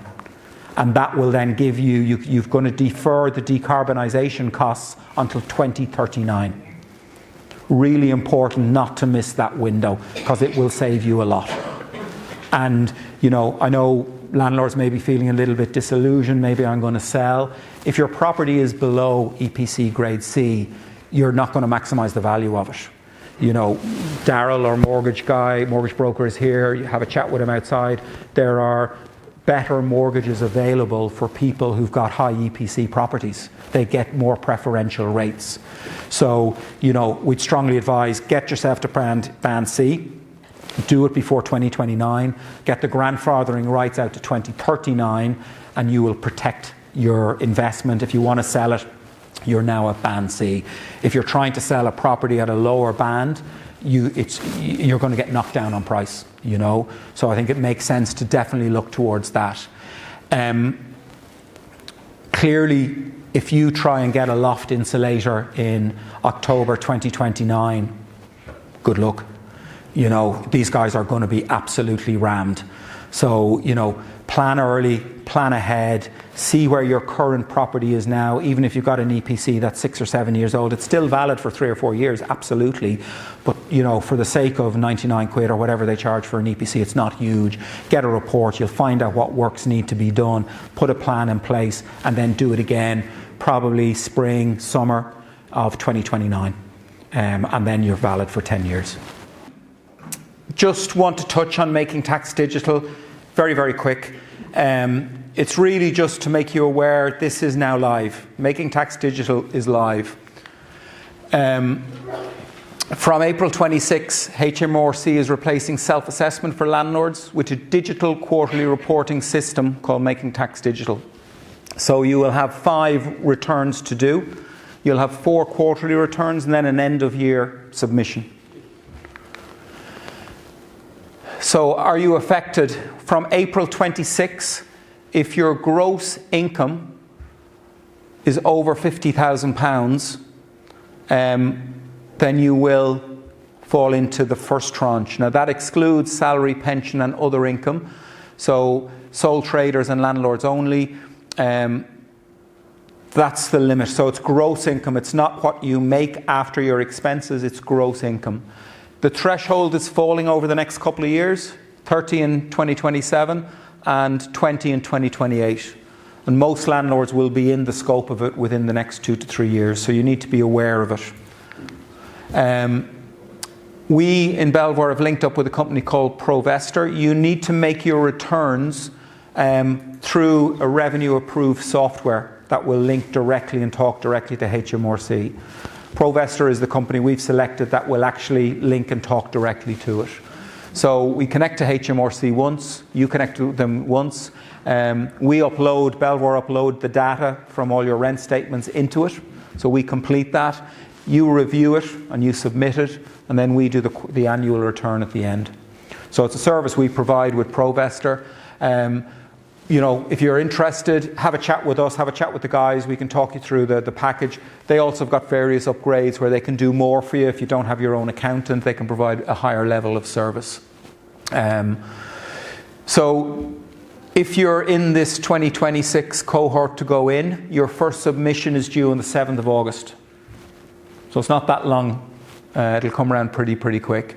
And then obviously for 30,000, April 27, and 20,000 for April 28. So it's coming. It's really just to make you aware of it.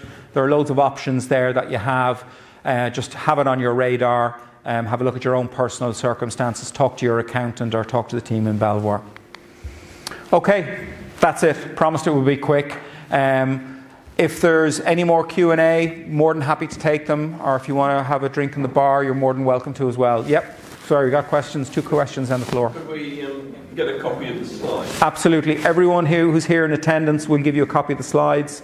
No problem at all. Right. Is those submissions, does that mean payment on a quarterly basis as well? No, submission. Just submission? My my understanding is it's going to be submission. I don't know the full detail of it, but you know, certainly the bit we're focusing on is the submission. That's what they want, is that quarterly submission.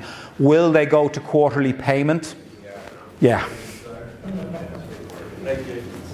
I run my properties through a limited company. My understanding is that I don't need to do... Correct. Correct. Limited companies excluded, because you'll do your own tax returns through that. Down the corner, Redo, I think, as well, and at the front. Just a quick question. You know, we're talking about the going from 2 months to 3 months. Is the 3 months... sorry. This is for rent arrears. Rent arrears, yeah. So if they pay on the 1st of the month, Yep. for the whole month, so 1st of January they miss, 1st of February they miss, 1st of March they miss. Yep. Can I serve notice on the 2nd of March? Yes. Because they're 3 months. You're 3 months in arrears. Good. Question at the front here, Loretta. Oh, sorry. Yeah, go ahead. This making tax digital, don't really understand it, but we've got an accountant that does all our... Perfect. You know, they can do that. Absolutely. Speak to your accountant and he'll sort that for you. Thank you. Just ask him the question about making tax digital. He'll know whether it's relevant to you or not. Yeah. Can I ask Sorry to pick up the spot, but with all of these additional charges coming in from the PRS database, ombudsman, etc., do Belvoir think they're going to have to increase their managing agent fees? We're looking to keep our managing fee the same. I'll actually leave them on the different. Yeah, like I'll be brutally honest with you. There's other charges which may. So when we do relet a property, the admin fee we charge probably will go up. But like the management percentage, we're looking to keep that exactly the same. Exactly the same. You look, we feel your pain. We understand it. You know, we're a business, and you know, thanks to the government, I pay a lot more national insurance now for my team. We've 13, 14 people inside in Basingstoke that work there. You know, none of my team are on minimum wage, but minimum wage moves the wage forward for everyone. And we need really good people who understand this legislation, and there's a cost in that. So, you know, we've got to run our business, and we just want to be fair and transparent with our landlords as to what we charge. But we will look to try and minimise it as much as possible.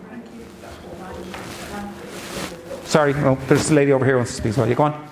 we have a couple of other properties elsewhere in the country. We've obviously got 2 with you as well, but it's really a question for Carrie. Can we find out if you work as closely with our other agents as you do with Belvoir? Yeah, if you let me know who they are, who the other agent is, then I can double check for you. And you can certainly ask them if they use Let Alliance HomeLet. They should be telling you who they use for referencing, to give you the comfort that they're going through a proper validation procedure. I just wanted to ask, what happens that you've got studio flats where you're in a block of flats? How are you going to improve your EPC? You can't put... Correct. You can't put solar... Correct. Absolutely. How can we get around that? Yeah, so it depends on where the grade is at and what work needs to be done. And basically, do you know the EPC grade of your property at the moment? You know, so I think that's going to be your starting point to see where it's at, and then it depends if it's a very old. So like we have a block of flats. We've got a flat in that block of flats. It's a probably 60s, 70s build, flat roof. It will not qualify. It didn't qualify in the last round, so it's at the very bottom of the pile. We got an exemption certificate. We got an exemption certificate. So there's loads you can do. I think the first thing is with the whole EPC is A, understand the timescale and the grandfathering rights, and B, then quantify the problem. So what is your issue? Have a look at it, and then you can try and see what do I need to spend, or can I just go straight for an exemption? Thank you. And you mentioned the heat pump. Yes. And it's noisy. And you have got a terrace house. There won't be any space. And quite noisy to be next door neighbour. That is insane, isn't it? I think, the relevance of things like heat pumps, I don't think, you go and try and get a technician to service a heat pump now at the moment. It's a nightmare, and they cost a fortune, and the installation cost is high. So, being able to defer the decarbonisation cost till 2039, in my book, makes huge sense. Personally, unless you've got a real passion for a green agenda, I wouldn't be going near heat pumps. I would not be going near heat pumps. It needs to come with the underfloor heating as well. And new radiators, how could a landlord afford that? Yeah, the limit is £10,000, and depending on where you are. But I think the whole emphasis tonight is really don't leave it till last minute. Have a look at it. Identify your options. You're now aware of the timelines, and just try and make sure you can do something within those timelines, because getting a fresh EPC in 2029, valid for 10 years, is going to save you a whole pile of heartache. And if you decide to sell your property in 2032, 34, you can sell it with the benefit of an EPC grade C, and you'll get away from all that stuff. So I can see more landlords are going to be selling their properties. They may well do. With these new, insane. I think we're also finding, if you've got a low EPC grade property, you're probably not going to get as much for it on the sales market than you would if with a high one. So a lot of the landlords we're looking at now is kind of, potentially doing the works, bringing it up to the grade, benefiting from the rental income over the next 3 or 4 years, and then potentially putting it on the sales market, depending on their investment timescale. Yep. Is there a definition of pets? I mean, pet pig or a pet tiger? The word I use is appropriate, okay? And, someone has a pet python. It's a pet. Tarantula. Do you feel comfortable having that in the property? How's it going to be housed? What happens if it gets out? So, I think there's a balance to it, but, again, tenant selection and having the biggest pool of tenants you can look at gives you the opportunity to try and assess who you're going to have in the property. It doesn't stop them requesting the pet later on, but it has to be appropriate. So, I think in some parts of the world, miniature pigs and miniature horses, miniature donkeys are kind of there, but how do you toilet train a miniature donkey? Ain't going to happen. So that ain't going into the property, I'd imagine.